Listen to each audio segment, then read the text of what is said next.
ریاست کیا کر رہی ہے پشتون عوام کے ساتھ؟ آئے روز ہم جو ہے نا لاشیں اٹھائیں، آئے روز یہ معاملات دیکھیں. کیا آپ پشتون عوام کو اس بات پر مجبور کریں گے کہ وہ بھی بندوق اٹھائے؟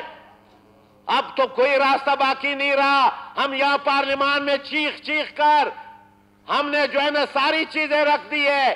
شاید اب ہماری بس سے بھی بات جو ہے نا آگے نکلتی جا رہی ہے. 25,000 لوگ چمن میں بے روزگار ہو گئے. وہ کرے تو کیا کرے؟ پتھر کھائے. وہاں کوئی ایگریکلچر نہیں، وہاں بارڈر ٹریڈ ہے.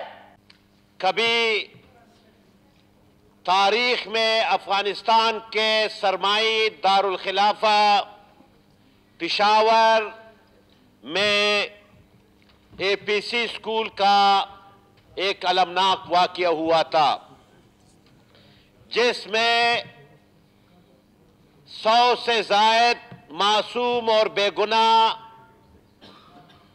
اے پی سی اسکول کے طلباء شہید اور سینکڑوں اس میں زخمی ہوئے تھے. یقیناً آج جو رونا رویا جا رہا ہے،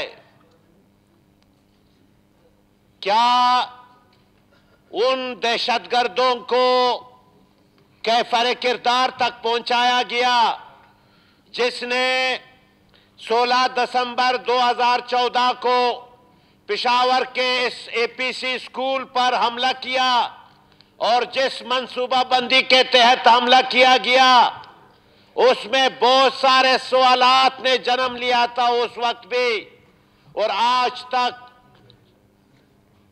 اے پی سی پشاور اسکول کے ان معصوم اور بے گناہ طلباء کے والدین کو جو شہید ہوئے تھے، ان کے والدین کو آج تک انصاف نہیں ملا ہے.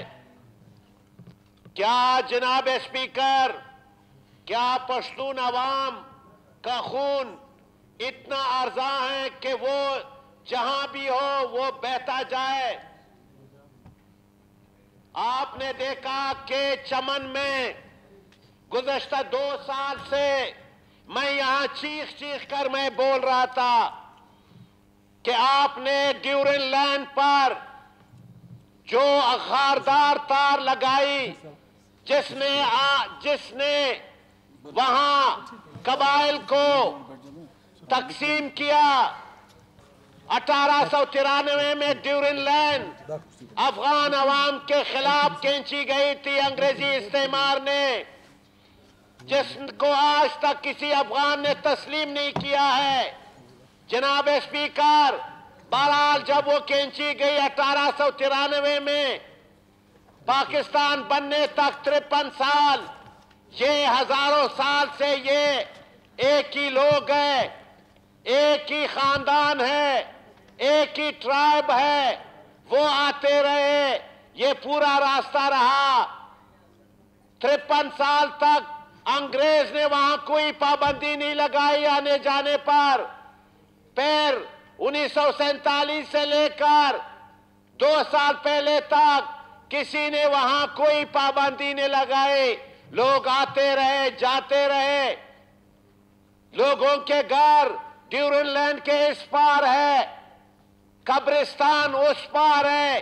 گھر تقسیم ہو گئے، بائی تقسیم ہو گیا، چراگاہیں تقسیم ہو گئی، جنگلات تقسیم ہو گئے، قبرستان تقسیم ہو گئے. لیکن یہ خاردار تار نے افغان عوام کے سینے پر لگایا گیا، اور پھر آپ نے دیکھا 2 سال 1.5 سال میں چمن میں کیا ہوتا رہا.